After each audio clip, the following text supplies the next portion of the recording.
어, 지난주에 담임 목사님께서 말씀하셨던 것처럼 오늘부터 새롭게 IBS를 새로운 분야에서 우리가 함께 나눌 건데요. 성경 말씀 한번 보도록 하겠습니다. 디모데전서 3장 15절입니다. 디모데전서 3장 15절 말씀 우리 함께 보도록 하겠습니다.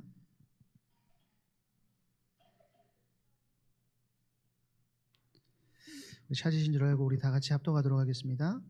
만일 내가 지체하면 너로 하여금 하나님의 집에서 어떻게 행하여야 할지를 알게 하려 함이니 이 집은 살아계신 하나님의 교회요 진리의 기둥과 터니라. 아멘. 오늘 우리가 이제 실제적으로 교리를 조금 집중해서 보는 시간들을 가지게 될 건데, 교리를 우리가 왜 봐야 하는지 이유에 대해서 오늘 잠깐 나누도록 하겠습니다. 교리라고 하면 굉장히 거부감부터 느껴지실 수가 있습니다. 그렇죠? 우린 복음 아는데 뭐 교리냐? 사실 제가 사역 현장에서도 그렇고 현장에서 실제적으로 렘넌트들 사역을 하다 보면 옛날에 어떤 친구가 목사님 저 요즘에 성경 공부를 시작했어요. 그러더라고요. 어디서 성경 네가 교회에서 안 한디 네가 어디서 성경 공부를 하냐? 그랬더니 어떤 집사님이 자기한테 찾아와가지고 성경 공부를 한대요. 그러니까 어떤 내용으로 하는지를 내가 들어보니까 신천지인 거예요. 그 친구가 저희 교단 안에서 계속 공부를 해왔던 친구예요. 그렇게 자라왔고 세워졌던. 근데 우리는 자칫 잘못하면 다른 것을 따라서 움직일 때가 있다라는 겁니다. 사실 인터넷에서 뭐 많이 이것도 찾아보고 저것도 찾아보고 할 때가 많이 있잖아요. 근데 그래? 하면서 다 읽다 보면 제일 마지막에 하나님의 교회 하나님의 교회의 이 내용인 경우들이 굉장히 많습니다. 요즘에 하나님의 교회가 굉장히 많이 뭔가를 올려놓더라고요. 며칠 전에 제가 이제 그 사역 현장을 갔더니 구원파 친구들하고 이야기를 잠깐 나눴는데 우리하고 별로 다른 게 없던데요, 이렇게 말을 하는 걸 봤습니다. 그 말은 무슨 말이냐면 어떤 부분에서는 비슷할 수 있고 어떤 부분에서는 굉장히 다를 수 있다는 거예요. 사실 우리가 교리 공부를 하는 이유는 뭐냐면 성경적인 기본적인 진리를 우리가 실제적으로 알고 그것이 성경을 보는 눈이 되도록 만들어주는 것입니다. 왜냐하면 오늘 우리가 디모데전서 3장 15절의 말씀을 봤는데요. 거기에서 보니까 교회가 뭐라고 했냐면, 교회가 뭐라고 했죠? 진리의 기둥과 터가 된다라고 이야기를 하고 있습니다. 그러니까 교회의 본질적인 사명은 뭐냐면 성경 안에 있는 뭐가 있다고요? 진리가 있는데 이 진리를 믿고 또 믿을 뿐만 아니고 수호하고 지키고 또 뭐예요? 전파하는 것이 교회의 사명이라는 거예요. 진리를 믿고 수호하고 전파하는 것이 교회의 사명이고 교회가 분명히 해야 될 일이라는 것입니다. 그렇다면 성경은 어떤 진리를 담고 있는가요? 엄청나게 많은 진리가 담겨 있거든요. 예를 들어서 성삼위 하나님의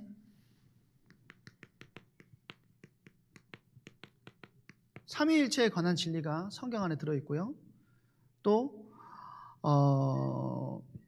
우리 인간이 어떤 존재인지 인간에 대한 진리도 담겨 있습니다. 또 어떤 진리가 담겨 있죠? 그리스도가 어떤 분으로 오셨는지 그리스도에 대한 진리도 성경 안에 담겨 있다는 거예요. 또 뭐가 담겨 있냐면 예수가 그리스도 되셔서 우리를 어떻게 구원하셨는지 구원에 대한 진리도 담겨 있습니다. 그리고 이 그리스도의 구원으로 인해서 우리에게 세워진 교회가 어떤 곳인지 교회에 대한 진리도 담겨 있어요. 그리고 또 뭐가 있죠? 이 교회를 통하여서 우리에게 이루실 종말에 대한 진리도 성경 안에는 다 담겨 있다라는 거예요. 근데 우리가 이 중에 많은 진리들이 담겨 있는데 우리는 다양하게 풍성하게 볼 수 있는 은혜가 있어야 된다는 것이죠. 왜냐하면 이단들은 뭘 가지고 자꾸 속이냐면 이걸 가지고 속이기도 하고 이걸 가지고 기독교 초기에는 우리 이단에 대해서 잠깐 담임 목사님 말씀하셨지만 삼위일체를 부정하는 이단들이 굉장히 많이 있었습니다. 실제로 하나님의 교회 같은 경우는 그 삼위일체의 부정적인 거잖아요. 지금 박태선 씨가 자기들의 하나님이라고 이야기를 하는 거예요. 하나님이 죽었는데 부활을 안 하니까 하나님 어머니를 만들었잖아요. 그리고 또 우리가 현장에서 복음을 전하려면 인간이 진짜 어떤 존재인지에 대해서 분명하게 알아야 된다는 것이죠. 이 모든 내용들이 성경 안에 담겨 있는데 이 말은 무슨 말이냐면 교회는 이 모든 내용들을 성경 안에 있는 이 진리를 믿고 수호하고 전파하는 일에 쓰임받아야 된다는 거예요. 우리가 기억해야 되는 것은 교회가 사라지면 진리도 사라진다는 거예요. 그래서 왜 교회를 지켜야 된다라고 말씀드리냐면 교회는 진리를 수호하고 지키는 기둥과 터가 되기 때문이라는 것입니다.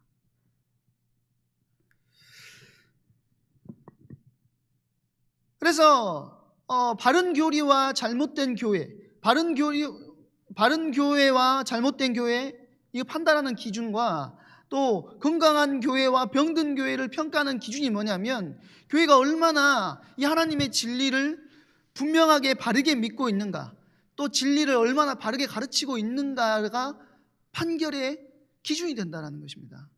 다른 것이 기준이 되는 것이 아니고. 그러면 교회를 바로 세우는 진리를 빠르게 배우는 방법이 뭐냐면 바로 다른 것이 아니고 교리 공부를 통해서 진리를 바르게 익힐 수 있다라는 거예요. 한번 생각해 보십시오. 성경이 몇 권이죠? 성경이 66권이에요.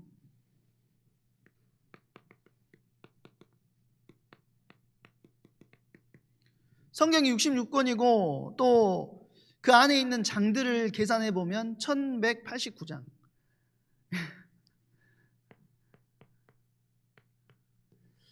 한번 생각해 보세요. 매 주일마다 한 장씩 강해 설교를 해가지고 그 안에 있는 진리들을 캐서 설교를 한다고 생각해 봅시다. 그럼 얼마나 걸릴까요? 1189장이니까 1년에 54주 정도 되나요? 54주를 한번 생각해 보세요. 계산해 보면 어마어마하게 오래 걸려요. 칼빈 같은 경우는 한 절씩 성경을 했다고 하죠. 설교를 했다고 하죠. 칼빈 목사님 같은 경우는 한 절씩 설교를 했대요. 그러면 성경의 진리를 태어나가지고 다 확인도 못하고 넘어가는 사람들도 있다라는 거예요.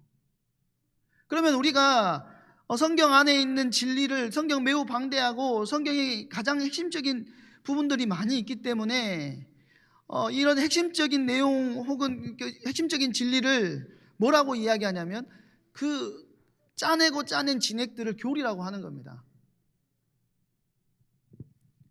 교리를 다른 사람에게 묻고 가르친다면 빠른 시간 안에 성경을 바르게 이해하고 바르게 따라갈 수가 있기 때문에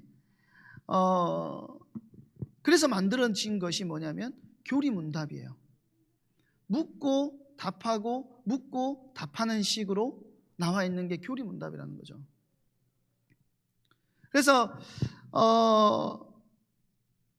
한번 제가 이거 이제 준비하면서 사실은 저희 부목사들에게는 YBS가 제일 피하고 싶은 자리이거든요. 저만 그런가요? 네, 제가 이제 이거를 준비하면서 뭐 찾아봤냐면 저희 어, 대한예수교 장로회 개혁 저희 총회 안에 있는 헌법을 찾아봤습니다. 그러니까 거의 교회 그 헌법을 찾아보니까 목사의 임직이나 장로, 안수집사의 임직 때는 꼭 뭘 이야기를 하냐면 두 가지를 이야기를 해요. 첫 번째는 뭐냐면 신구약 성경은 하나님의 말씀이요 신앙의 본분에 대하여 정확무오한 유일한 법칙임을 믿습니까? 이 질문을 해요. 두 번째 질문은 뭐냐면 본 장로의 신조와 웨스트민스터 신앙 고백서 및 대소요리 문답은 신구약 성경의 교훈한 도리를 총괄한 것으로 알고 성실한 마음으로 받아 믿고 순종하십니까? 이 두 가지 질문을 한다니까요. 근데 중요한 건 뭐냐면 예 대답은 하는데 이거를 가르쳐 주는 것도 없고 이거를 실질적으로 교육해 주는 교회의 역할들이 죽어 있다라는 거죠.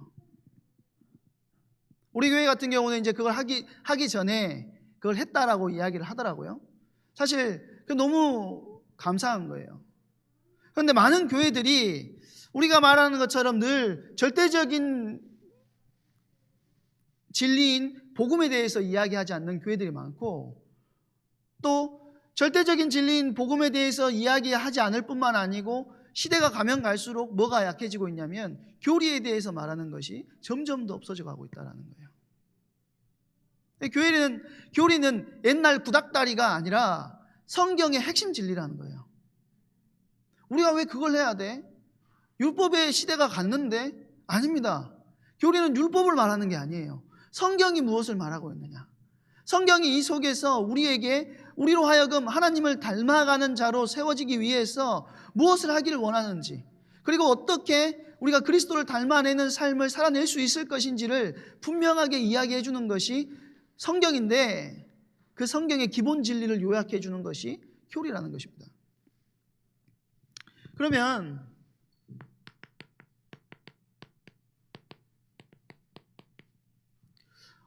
종교개혁자들, 담임 목사님 저번 주에도 말씀하셨지만요, 이 종교개혁자들이 어떻게 이 교리문답에 대해서 굉장히 마음을 담고 있었냐면, 루터 같은 경우는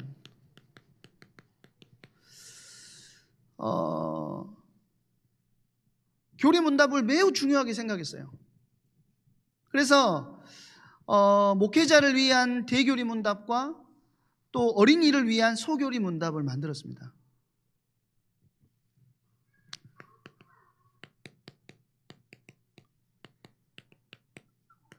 이것이 이제 우리의 교리 문답의 시초가 되는 건데요.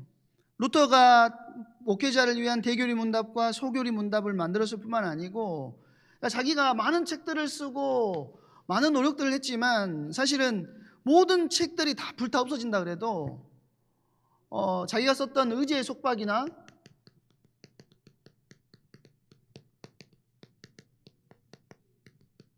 소교리 문답 같은 경우만 2개만 살아있어도 된다라고 했을 정도로 루터는 이 교리 문답에 대해서 굉장히 마음을 담고 있었다는 것이죠. 이게 이제 개신교 교리 문답의 시초가 되는 것입니다.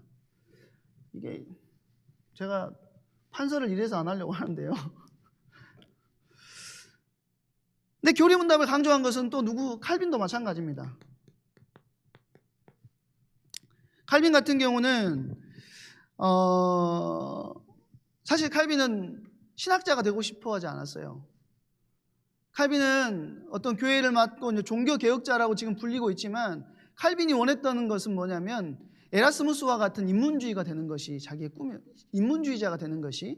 꿈이었어요. 그런데 이제 이 인문학적인 이제 연구를 더 하기 위해서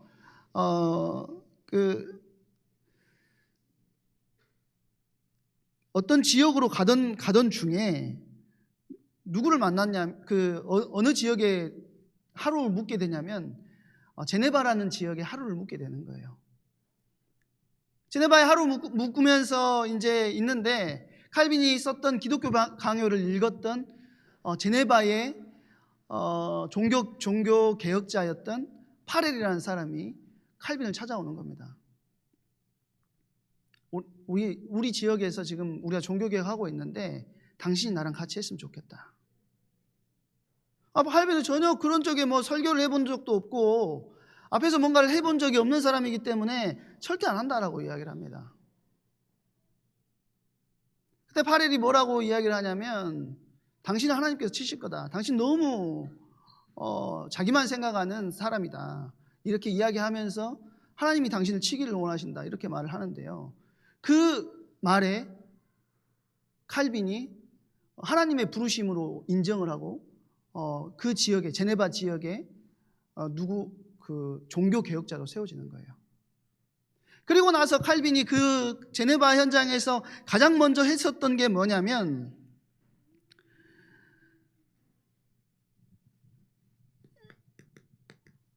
교회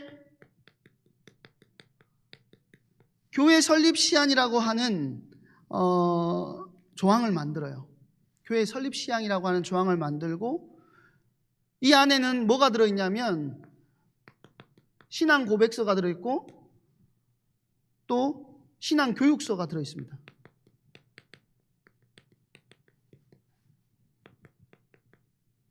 신앙 고백서와 교육서가 이 안에 다 들어있는데요. 이 속에 이제 주된 내용은 뭐냐면 우리가 지난주에 우리 성찬 예식을 했지만 바른 성찬을 어떻게 시행할 것인지 이것에 대한 내용이 들어있고 어떻게 성도들을 징계할 것인지 교회가 그 당시에는 법률적인 책임도 다 하고 있었어요. 교회 안에서 문제를 일으켰을 경우에 또 신앙생활하면서 문제를 일으켰을 경우에 어떻게 징계할 것인지에 대한 내용들이 이 속에 들어있습니다. 뿐만 아니고 그 당시에는 그레고리안 찬트라고 하는 그 교회 음악의 굉장히 발전에 굉장히 크게 이바지한 게 그레고리안 찬트 아닙니까? 근데 그 칼빈은 그거를 굉장히 싫어했어요. 왜 그랬냐면 칼빈의 지난주에 담임 목사님 말씀하셨던 것처럼 루터는 성경에 나와 있는 것만 안 하면 된다. 칼빈은 성경에 나와 있는 것만 해야 된다라고 했잖아요. 그러니까 칼빈은 늘 생각이 그 허례허식에 찌들어 있는 것처럼 보이는 거예요. 그런 찬트들이. 그래서 시편 찬양만 해야 된다. 그러니까 성경에 나와 있는 찬양은 시편 찬양밖에 없잖아요. 그러니까 시편 찬양만 해야 된다라고 이야기를 했습니다. 그래서 시편으로 부르는 회중 찬송을 도입했던 사람이 이 칼빈이에요. 그리고 세 번째로 했던 게 그 속에 들어있는 게 뭐냐면 어린이 교리 교육이 그 속에 들어가 있어요. 그리고 네 번째로 들어가 있었던 게 결혼법의 확실한 규정이 그 속에 들어 있었어요. 그러니까 그 당시에 사회 문제들이 들어 있었을 뿐만 아니고 가장 중요했던 어린이 교리 교육이 그 속에 들어 있었다는 거예요. 그러니까 후대에게 이 진리의 기둥과 터인 교회가 믿고 수호하고 전달하는 일을 어떻게 할 것이냐를 늘 루터도 그랬고 칼빈도 그랬고 늘 생각하고 고민하고 그것을 위해서 움직였다라는 것입니다. 그래서 처음에는 자기의 기독교 강요 초판에 나와 있는 내용을 요약해가지고 만들었던 게 어린이 신앙 요약서를 만들었습니다. 어린이 신앙 요약서를 만들었었어요. 그리고 이 신앙 교육서는 되게 어떤 내용으로 이루어져 있냐면 십계명이 그 속에 있고 사도신경, 주기도문에 대한 간략한 해설들이 그 안에 다 들어있었다는 거예요. 그냥 외우고 넘어갈 것이 아니라 이걸 왜 해야 되는지 중요한 해설들이 담겨 있었다는 거예요. 근데 이 신앙 교육서는 문답식이 아니라 논문식으로 되어 있었어요, 그 당시에. 근데 이제 이 제네바에서 교회 개혁을 하고 있는 그 찰나에 칼빈이 너무 강경하게 이 교회 개혁을 하려고 하니까 제네바에 칼빈의 반대파들이 일어나가지고 칼빈이 쫓겨나게 됩니다. 우리는 개혁교회는 그 종교 개혁 개혁주의를 생각하면서 막 이렇게 그 칼빈을 따라가잖아요. 근데 칼빈 제네바에서 한번 쫓겨나게 되는데 쫓겨났다가 3년 동안 스트라스부르로 갔다가 다시 제네바의 성도들이 안 된다, 우리 이렇게 있으면 안 된다 해가지고 다시 칼빈과 파레를 부르게 됩니다. 근데 칼빈과 파레를 불렀을 때 다시 제네바로 돌아온 칼빈이 내세운 조건이 뭐였냐면 딱 두 가지였어요. 그 두 가지가 뭐였냐면, 첫 번째는 교리 문답을 철저하게 가르칠 것인데 니들이 그걸 받아들일 거야? 이것이었어요. 두 번째는 뭐냐면, 교회법을 만들어가지고 잘못된 신앙을 가지거나 잘못된 행동을 하는 사람들을 처벌할 건데 너희들이 그거 받아들일 거야? 이 두 가지를 이야기했다라는 거예요. 그러니까 칼빈이 개혁하는 주된 핵심이 어른들을 개혁하는 게 아니라 아래에서부터의 개혁. 그래서 새로운 시대에 태어나는, 우리말로 하면 렘넌트들이 정확한 복음의 말씀을 따라서 움직일 수 있도록 했던 개혁을 했다라는 것입니다.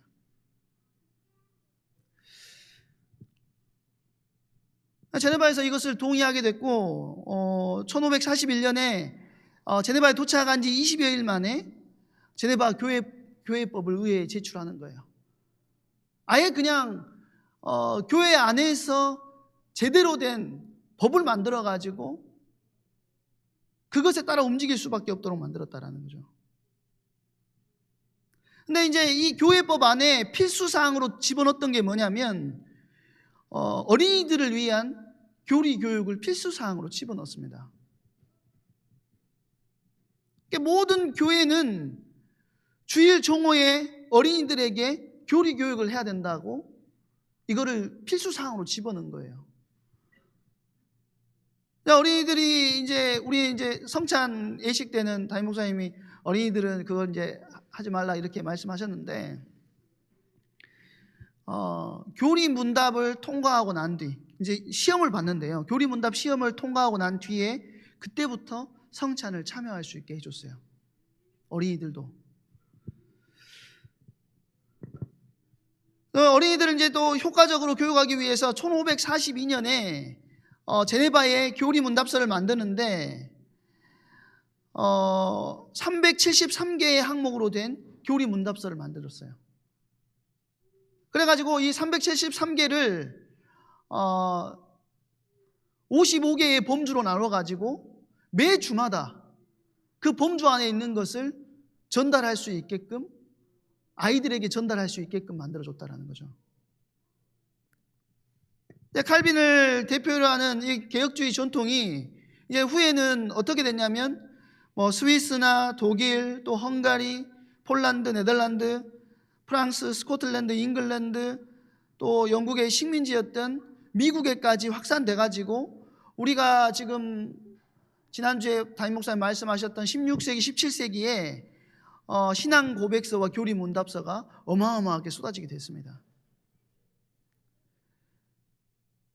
네, 담임 목사님께서 말씀하셨던 것처럼 우리 벨기에 신앙 고백, 또 하이델베르그 교리 문답, 도르트 신조, 또 웨스트민스터 신앙 고백, 대요리 문답, 소요리 문답 같은 것들이 다 거기에 해당되는 거예요. 그러면은 이 신앙 고백은 어떻게 만들어졌느냐? 이 신앙 고백은 그냥 대충 만든 것이 아니고, 지난주에도 잠깐 말씀하셨지만 웨스트민스터에 신학자 총회라는 것이 있었습니다.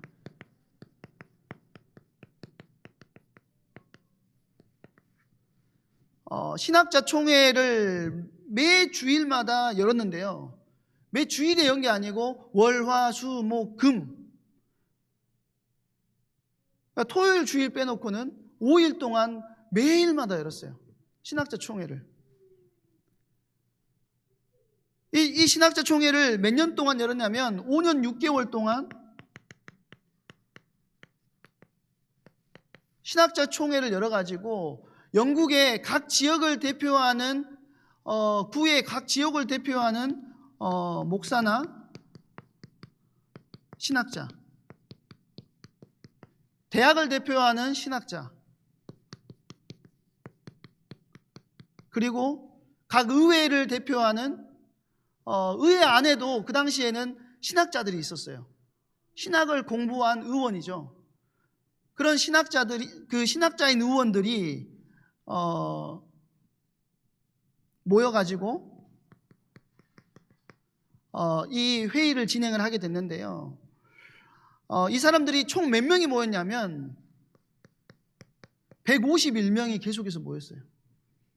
매 주일 토요일하고 주일에는 자기 교회 가가지고 예배드리고 해야 되니까 그때만 빼놓고 계속 모인 겁니다.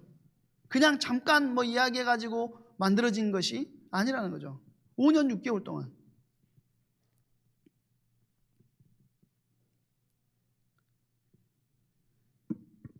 또 여기 뭐 영국하고 스코틀랜드하고 이제 잉글랜드하고 뭐 사이가 안 좋잖아요. 그런데도 스코틀랜드에서도 유명한 목회자 겸 신학자들이 6명이나 대표를 파견돼 가지고 함께 이 자리에 같이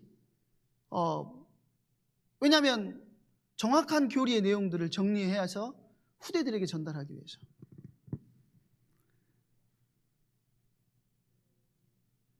뭐 장로교도, 성공회주의자, 또 독립교회주의자, 또 에라스티안까지 다 모였어요. 다 교파를 초월해 가지고 다 모였다라는 것입니다. 성경의 정확한 내용들을 정립해서 다음 세대에게 전달하기 위해서.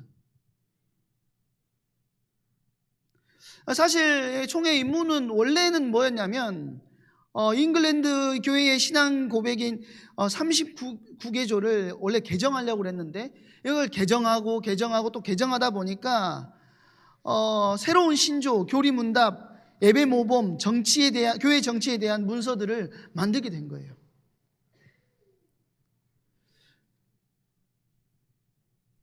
그래서 이때 만들어진 것이 내용이 뭐냐면 하나님을 향한 공적 예배를 위한 지침을 그 속에 담았고요. 두 번째는 장로교 교회의 정치의 형태 그 속에 들어있고, 또 웨스트민스터 신앙 고백 그 속에 들어있고요. 우리가 말하는 웨스트민스터 신앙 고백 대요리 문답과 웨스트민스터 신앙 고백 소요리 문답이 다 그때 만들어진 것입니다. 자, 이 가운데서 웨스트민스터 신앙 고백과 대요리 문답과 소요리 문답은 그걸 뭐라고 하냐면 웨스트민스터 표준 문서라고 이야기를 합니다.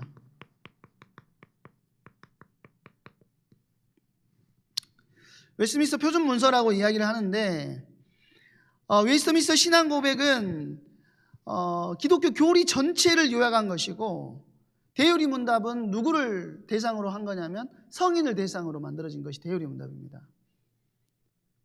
그리고 소교리 문답은 어린이들이나 신앙의 초보자들을 위해서 만들어 놓은 교리 문답이 소교리 문답이에요. 목사님 왜 우리 대교리 문답 안 하고 왜 소교리 문답이에요? 이렇게 말하면 이따가 마지막에 말씀드리겠지만 내용이 대교리 문답도 좋지만 아주 깊어요. 대교리 문답은.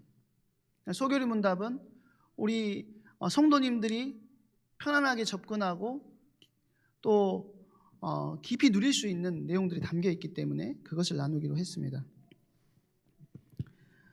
이 중에서 웨스트민스터 소교리 문답이 많은 교회에서 사용되고 있는 이유가 뭐냐면 기독교 교리와 윤리에 대한 아까도 말씀드렸던 것처럼 간결하고 정확한 내용들이 그 속에 담겨 있기 때문이라는 것이죠. 그러면은 이 소교리 문답의 내용은 뭐냐?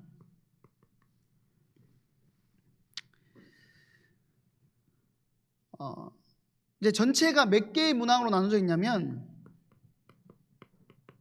107개의 문항으로 되어 있습니다.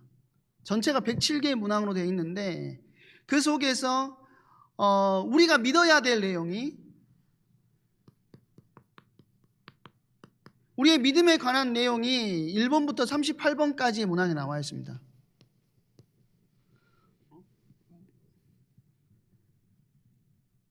(1번부터 38번까지가) 우리의 믿음에 관한 내용이라면 38번부터 107번까지 문항은 뭐냐면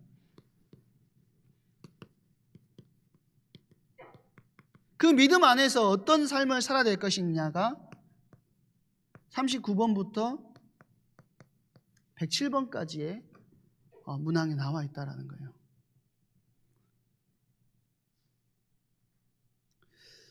그래서 우리가 이제 본격적으로 다음 주부터는 1번 문항부터 하나씩 이렇게 문항을 돌아보면서 우리가 한번 입으로 고백도 해보고 묻기도 하고 뭐 이런 시간들로 이렇게 가지려고 하는데요.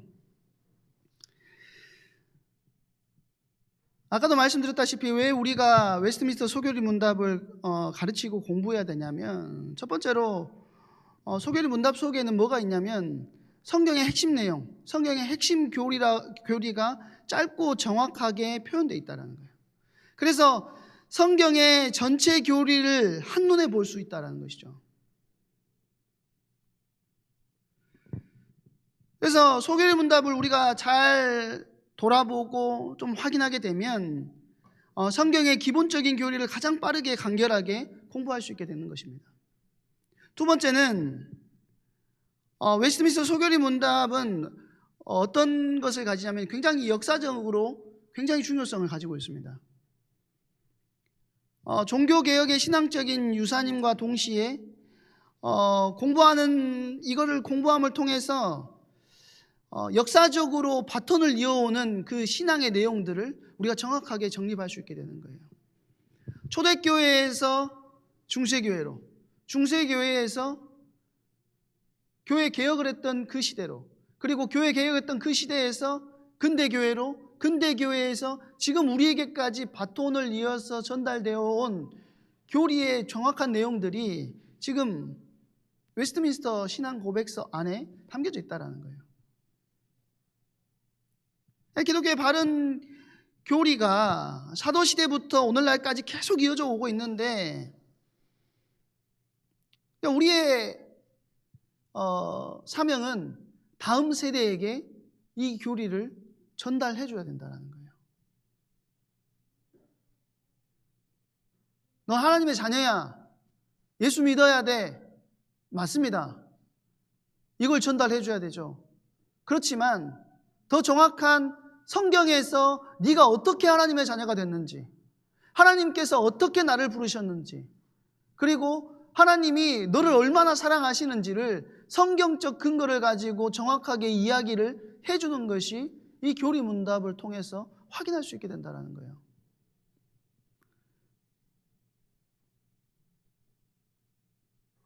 세 번째는 웨스트민스터 소교리 문답을 가르치는 것은 목회적으로도 굉장히 중요합니다.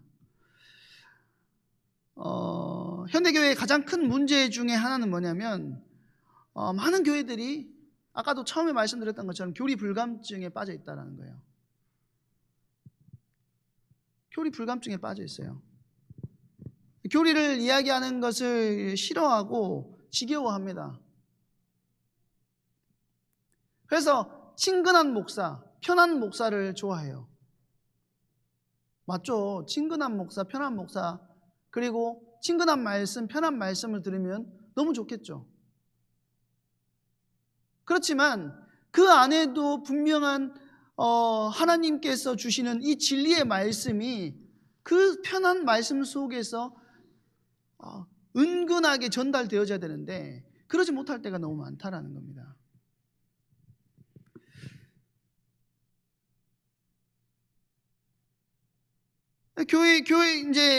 교리에 대한 이 무지와 무관심이 너무 만연한 교회는 어떤 일이 벌어지냐면 급속도로 세속화의 길을 걸어갈 수밖에 없는 거예요. 예를 들어서 앞에서 교육이 어떻고 이런 말을 하면 안 되겠지만 지금 우리 아이들, 저는 이제 중학생 딸이 있으니까 이제 아이들 그 성교육 하는 걸 보면은 좀 짜증이 나요. 짜증이 이렇게 무슨 성교육이라고 하던데. 근데 사실은 아이들에게 그건 너희들이 좋으면 해도 되고 너희들한테 달려 있는 거야, 이렇게 가르치게 되면 이 아이들이요 성을 접근하는 게 너무 당연하게 되는 거예요. 제가 왜 이 말씀을 드리냐면 지금 이제 우리 세대는 성에 대해서 보수적이었단 말이에요. 그런데 이제 보수적이었던 게 학교에서 교육을 하기 시작하면서부터, 그런 교육을 하기 시작하면서부터 당연히 오픈된 마인드를 가지게 되었다는 겁니다. 근데 우리도 모르게 시대가 바뀌고 있다는 거예요. 이거는 우리의 주도권 안에 있는 거고, 내가 원하면 언제든지 해도 돼, 이렇게 되는 거죠. 저희 때는 사실은 그렇게 교육을 안 했거든요. 근데 지금 이제 좀 지나면 그게 당연한 세대가 돼요. 우리가 그런 이야기를 하면 꼰대가 되는 거예요. 교회에서도 마찬가지라는 겁니다. 교리 교육이 계속해서 끊어지면 아이들에게는 쉽고 편안한 메시지만 따라가는 겁니다. 아이들은 성경의 진리에 대해서 관심이 없어지는 거예요. 그래서 칼빈이나 루터가 교회 개혁을 하려고 했을 때 교리 교육을 하려고 했던 이유가 뭐냐면, 가장 기본적인 근본에 깔려 있는 배경이 다음 세대가 이 교리의 정확한 말씀을 가지고 일어나야 다음 세대가 주도권을 잡는 시대가 됐을 때는 흔들리지 않는 말씀 따라 움직이는 자들이 일어날 것이라는 것을 종교개혁자들이 알았기 때문이라는 겁니다.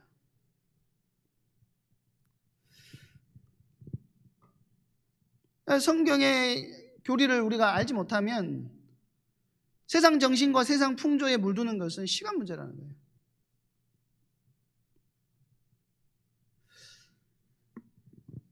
그래서 웨스트민스터 소교리 문답을 통해서 성도님들을 다시 교리로 세우는 것은 사실 목회자들의 가장 중요한 사명 중에 하나라는 거예요. 말씀을 따라 정확하게 움직일 수 있는 뭐를 길러주는 거죠? 눈을 길러주는 겁니다. 이 눈이 없으면 이 말씀도 맞는 것 같고 이 말씀도 맞는 것 같고 좋은 말씀 따라가는 거예요. 그래서 웨스트민스터 소교리 문답이 처음 만들어진 것은 사실 어린이 교육을 염두에 둔 것이지만, 오늘날 교리적인 기초가 너무 허약하기 때문에 성인 성도들에게도 기초 교리 교육을 위한 훌륭한 교재가 된다는 겁니다. 무슨 말인지 아시겠죠? 그래서 기독교 교리를 교육하는 것은 기독교 가정의 부모의 책임이기도 하고, 또 교회 학교에서의 교사의 책임이기도 하고, 오랫동안 교리 교육을 위한 또 그 교회 안에서 교회를 이끌어가는 목사의 책임이기도 하다라는 것입니다.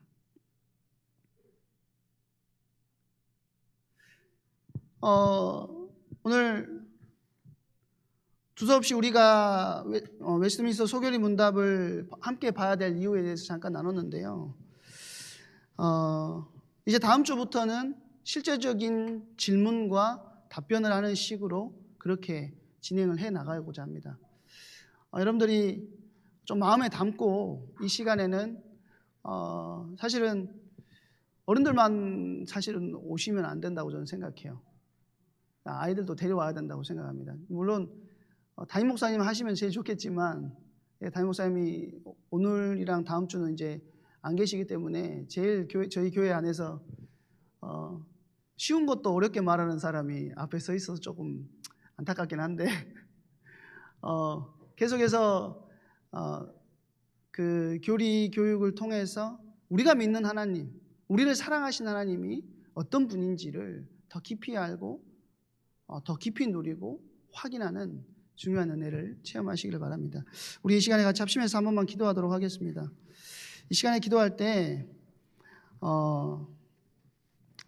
하나님, 우리가 주님을 더 깊이 알고 또 주님을 더 깊이 고백하고 또 우리가 받은 이 복음의 내용들을, 정확한 이 진리의 복음을 후대에게 정확하게 전달하는 한 사람, 믿음의 사람으로 설 수 있도록 우리를 주장하시고 이끄시고 인도해 달라고, 또 우리 진행되어지는 모든 소교리 문답 과정 속에서 하나님의 은혜가 가득 넘쳐서 우리 예일의 성도님들이 더 주님 앞에 나아와 주님을 영화롭게 하는 응답의 주역으로 설 수 있도록 하나님 우리를 주장하시고 인도해 주시옵소서. 우리 이 시간에 한 번만 더 기도하는 시간 갖도록 하겠습니다. 사랑의 하나님 참 감사드립니다. 하나님의 차고